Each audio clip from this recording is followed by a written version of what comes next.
दी, हसन शाम पहुंच गए और वो शाम के सदर दरवाजे पे आ गए। जल्दी करो, मेरे दरबार को भरो लोगों से, हसन के पहुंचने से पहले मेरा दरबार भर दिया जाए। मैं ऐन ही तारीख पढ़ने लगा, बिल्कुल हरफ हरफ तारीख पढ़ने लगा। इसका जब तक हसन शाम के सदर दरवाजे से दरबार तक पहुंचे, दरबार खचाखच भर दो मेरे खुशामदीयों के साथ, सारा मजमा मेरा हो, ताकि हसन को पता चल जाए कि मेरी हुकूमत शाम में कायम हो चुकी है। इसने पूरा दरबार खचाखच भर दिया। इसके किराए के लोग खुशामदी सारे के सारे दरबार में इकट्ठे होकर गलियों में मनादी करवानी शुरू कर दी कि जितनी जल्दी हो सके शाम के सदर दरवाजे से इमाम हसन बढ़ के दरबार की तरफ आ रहे हैं, जल्दी पहुंचो। जामे मस्जिद उम्वी में लोगों का रश हो गया, इतना दरबार भर चुका था। सारे के सारे खुशामदी और इमाम हसन चलते चलते दरबार की जानब आ रहे थे। इमाम हसन के आने से पहले इसने अपने किराए के खतीब को खड़ा किया। किराए के खतीब को खड़ा करके इसने कहा, चल तू खानदान बनु उमैया के फजाइल पढ़ने शुरू कर दे। किराए का खतीब उठा और उसने खानदान बनी उमैया के फजाइल पढ़ने शुरू कर दिए। इधर इमाम हसन का जब पहला कदम दरबार में आया तो ये इमाम हसन को ये तासुर देना चाहता था कि हमें तो नहीं पता था कि आप आ रहे हैं, आपके आने से पहले ही लोग खानदान उमैया के फजाइल सुन रहे थे और हमारा खतीब खानदान उमैया के फजाइल पढ़ा था। किराए का खतीब ऊंचाई पे खड़ा हुआ खानदान बनी उमैया के फजाइल पढ़ा था। इमाम हसन दरबार में आके खड़े हुए, लोगों ने तीखी नजरों से हसन की तरफ देखा और इमाम हसन की तरफ कोई तवज्जो न की। किसी ने इमाम हसन को कुर्सी न दी, किसी ने इमाम हसन के लिए रास्ता न छोड़ा। सारे खानदान बनी उमैया के फजाइल उठ उठ के दाद दे रहे थे, तहसीन की आवाजें आ रही थी, वाह वाह मरहबा की सदाएं आ रही थी। इमाम हसन ने जब वो किराए का खतीब बैठ गया, इमाम हसन चलते चलते उस मकान पे आए जहां पर मुआविया बिन अबू सुफियान बैठा हुआ था। इसने उठ के अपनी आवाज को ठीक किया और ठीक लगे गए, ऐ अबू तालिब का बेटा, ऐ अबू तुराब का बेटा, ऐ अली का बेटा, आप कब आए मेरे दरबार में? मैंने तो आपको आते हुए नहीं देखा, आप कब पहुंचे हैं? इमाम हसन ने कहते मैं उसी वक्त पहुंच गया था जब तेरे किराए का खतीब तेरे खानदान के फजाइल पढ़ा था। ये मुस्कुरा कर सुन लिए आपने मेरे खानदान के फजाइल। इमाम हसन ने ऊंचाई पे खड़े होकर पूरे शाम के जामिया मस्जिद उम्वी के खचाखच मजमे में कहा, ऐ मुआविया बिन अबू सुफियान, मैं हसन इब्ने अली अपनी मां ज़हरा से लेके हव्वा तक और अपने बाप अली से लेके आदम तक एक एक का नाम और किरदार पढ़ता हूं और ऊंची आवाज में पढ़ूंगा। अगर तुम में जुर्रत है मेरे कान में आके अपनी मां का किरदार सुन।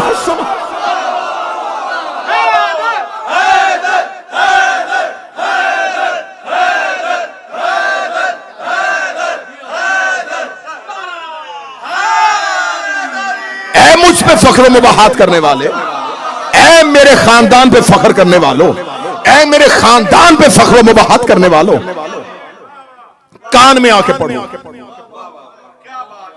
दरबार में सन्नाटा तारी हुआ, खामोशी तारी हुई। खामोशी का तारी होना था। इमाम हसन ने यूं मजमे की तरफ देखा, पहला ही जुमला इतना सख्त था। लोगों ने कहा ये कौन है जिसने दमिश्क के हाकिम को इतना बड़ा जुमला कह दिया? हाकिम अभी तख्त पे लर्जा बर आदम था और चेहरे पे मौत की जर्दी थी। इमाम हसन ने कहा जो मुझे जानता है वो जान ले, जो नहीं जानता वो सुन ले। अना हसन इब्ने अली, मैं हसन अली का बेटा हूं, मैं अबू तालिब का बेटा हूं, मैं जुर्रियत इब्राहिम हूं, मैं नस्ल इस्माइल हूं, मैं शजरा तैयबा का समर हूं, मैं फर्जंद इब्राहिम हूं, मैं फर्जंद इस्माइल हूं, मैं सफा का बेटा हूं, मैं मरवा का बेटा हूं। इतना कहते कहते इमाम हसन के जुबान से जुमला निकला, मैं चाहूं तो इराक को शाम कर दो, मैं चाहूं तो इराक को शाम कर दो, मैं चाहूं तो दिन को रात कर दो, मैं चाहूं तो रात को दिन कर दो। पीछे से बंदा मजमा चीरता हुआ आगे बढ़ा और आगे बढ़ के लगा, मा अकाला हक का हाफिज, तू वो क्यों कह रहा है जो तू कर ही नहीं सकता? इमाम हसन ने तीखी ही नजरों से पीछे मुड़ के देखा, फरमाया शर्म नहीं आती औरत होके मर्दों में खड़ी, औरत होके मर्दों में खड़ी है। फौरन जिस्म के खदोखाल तब्दील हुए, हयत बदन तब्दील हुई। इनकलाब ईरान के बानी आगा खुमैनी ने एक तफसीर लिखी है कुरान की। उन्होंने अपनी कुरान की तफसीर में सूरह यासीन की इस आयत में इन्नमा अमरुहु इज़ अरादा शयअन अन यक़ूल लहु कुन फयकून, इसकी तफसीर करते हुए उन्होंने कहा कि अल्लाह कहता है कि जब मैं किसी चीज का इरादा करता हूं, मैंने हवाला दिया है आगा खुमैनी ने अपनी तफसीर में लिखा, उसने कहा जब खुदा किसी चीज का इरादा करता है तो खुदा कहता है जब मैं इरादा करता हूं तो मैं कहता हूं हो जा तो वो हो जाती है। फिर उन्होंने इसके आगे तफसीर में लिखा कि ये बात मखलूक को समझाने के लिए है, वरना अल्लाह के इरादे कहने और होने में फासला नहीं होता। उन्होंने कहा अल्लाह के इरादे में, कहने में और होने में कोई फासला, कोई वकू नहीं होता। उसका इरादा ही उसका कहना है, उसका कहना ही उसका होना है, उसका इरादा ही उसका कहना है, उसका कहना ही उसका होना है। ये तफसीर हो गई कि अल्लाह का इरादा अल्लाह का कहना है, अल्लाह का होना है। मैं मर्जी के चौक में अपनी जुबान कटवाऊंगा। हसन ने शाम के दरबार में मुसल्ला बिछा के 2 रकत नमाज पढ़ के दुआ नहीं की कि मेरे अल्लाह इसे औरत कर दे, मेरे अल्लाह इसे औरत कर दे। हसन ने कह दिया वो हो गया।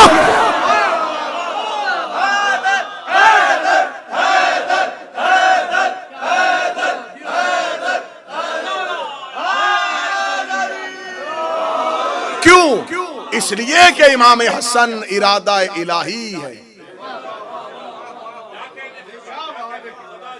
हसन जमीन पर अल्लाह के इरादे का मजहर ताम है, यह तजल्ली परवरदिगार है। अल्लाह का कहना इनसे साबित है क्योंकि ये दलील परवरदिगार। कहा शर्म नहीं आती औरत होके मर्दों, यहां तक आपको जाकिरी ने सुनाई है। मैं इससे अगली हदीस का अगला टुकड़ा सुनाने लगा, अब इससे भी अच्छा टुकड़ा सुनाने लगा हूं। जब कहा शर्म नहीं आती औरत हो के मर्दों में आ गई है, हैयत तब्दील हुई, खदोखाल तब्दील हुए, मिंबर की पूरी खतीबाना जिम्मेदारी के साथ जुमला कहने लगा। जो ही बदन तब्दील होना शुरू हुआ तो अपने आप में शर्मिंदगी में ऐसे मजमे से बाहर निकलने का इरादा किया। इमाम हसन पीछे आवाज का, रुक जा, कहां जा रहा है? घर जाके क्या करेगा? घर पे तो औरत बैठी थी, जा, हमने उसे मर्द कर दिया है, हमने उसे मर्द कर दिया।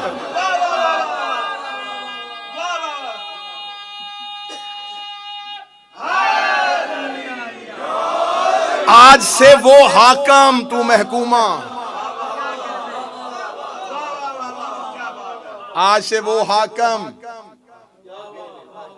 तू महकूमा। इतना इमाम हसन का कहना था। अब पूरे दरबार में जब लोगों ने मोजज़ा देख लिया, अब एक मर्द को अभी अभी जिसने औरत बनते देखा हो, अब दूसरे की हिम्मत है? बिल्कुल खामोशी तारी हुई। जब बिल्कुल सन्नाटा तारी हो गया, हैबत हसन, हसन की हैबत ने शाम के महल को ऐसे पत्थर का कर दिया। अब इमाम हसन की आवाज जामे मस्जिद उम्वी की दीवारों से टकराई। फरमाया, सुनो, लकड़ी के तख्त पे बैठ के फख्र करने वाले, इन्ना बेशक अल अर्श हुसीरी, मोहम्मद ज़मीरी, अली अमीरी, हुसैन वजीरी व जबरील फकीर। ऐ लकड़ी के तख्त पे बैठ के फख्र मुबाहात करने वाले, अर्श मेरे तख्त का नाम है,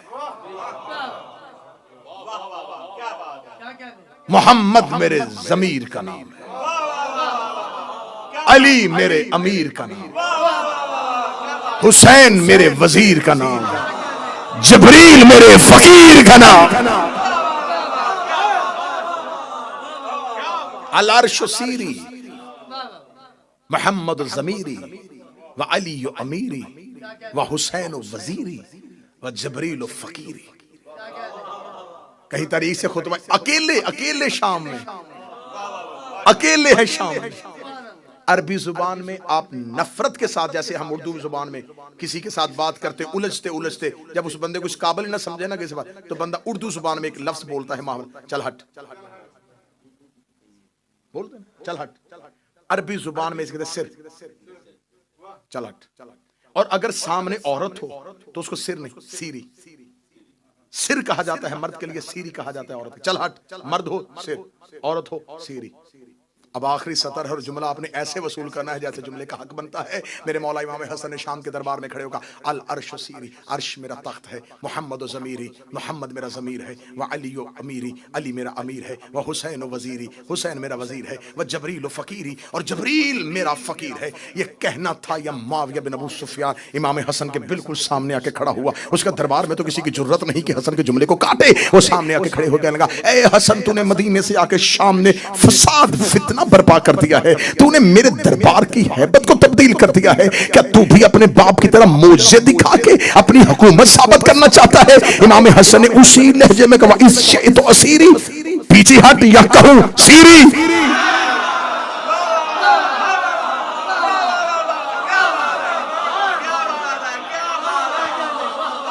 पीछे हटेगा या तुझे भी कहूं सीरी। और सीरी औरत के लिए कहा जाता है। रास्ता छोड़ या मैं कहूं सीरी। रास्ता छोड़ता है या तुझे कहूं सीरी।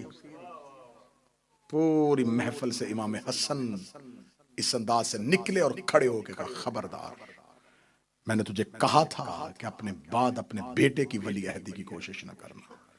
अगर तुमने यजीद अपने बेटे को खलीफा बनाने की कोशिश की तो जान लेना मेरे भाई का नाम हुसैन है।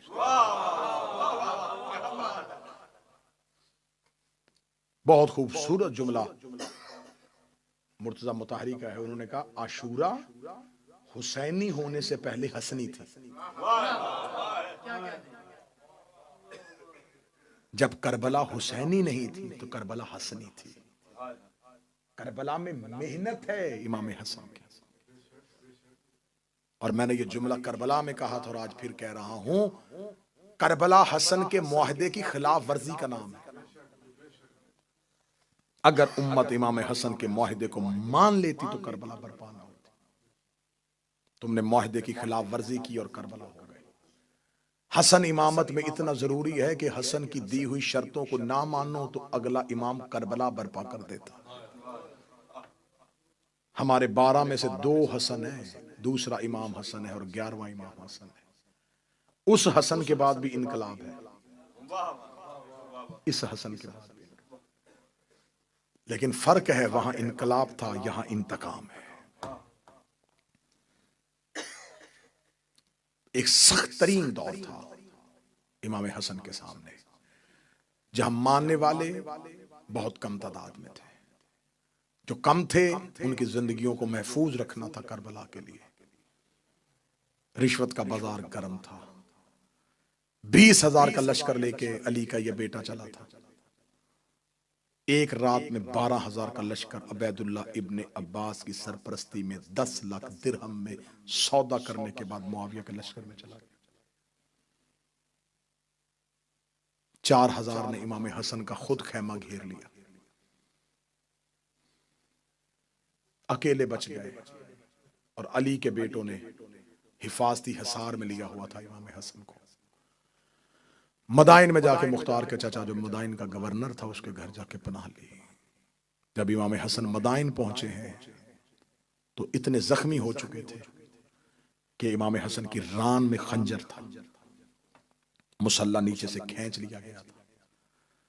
साथ देने वाले इमाम हसन को क्या कह के बुला रहे थे, अस्सलाम अलैका या मुज़ल्लिल मोमिनीन, ऐ मोमिनों को जलील करने वाले तुम पर हमारा सलाम। इतना तन्हा कर दिया रसूल का बेटा। बहुत दफा जहर देने की कोशिश की लेकिन साबित ना हो सकी, कारगर ना हो सकी। फिर आखिरी जहर रूम से मंगवाई गई। ज़मुर्द की जहर थी, सख्त इतनी थी कि इसके बारे में कहा जाता है अगर इसका एक दिन का, इस जहर का एक तालाब में फेंक दिया जाए तो उस तालाब के सारी मछलियां और आबी जानवर मर जाएं। अगर दूध देने वाले जानवर के सींग को लगा दिया जाए तो वो खून देना शुरू कर दे। ये जहर रूम से मंगवाई गई, शाम से। अशस बिन कैस जो दुश्मन अली और दुश्मन अहले बैत खानदान था, जिसके बाप ने इमाम मौला अमीर अल मोमिनीन से जंग की और इसके दोनों बेटे करबला में।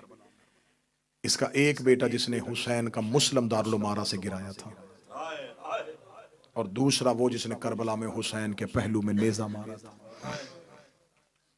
अशस की बेटी जोधा, इस तक जहर पहुंचाई गई। अगर तू ये काम कर ले तो लाखों दिरहम और यजीद के साथ तेरा अक्द और तुझे मुमलकत इस्लामिया की मलका बना दिया जाएगा। इस बदबख्त औरत ने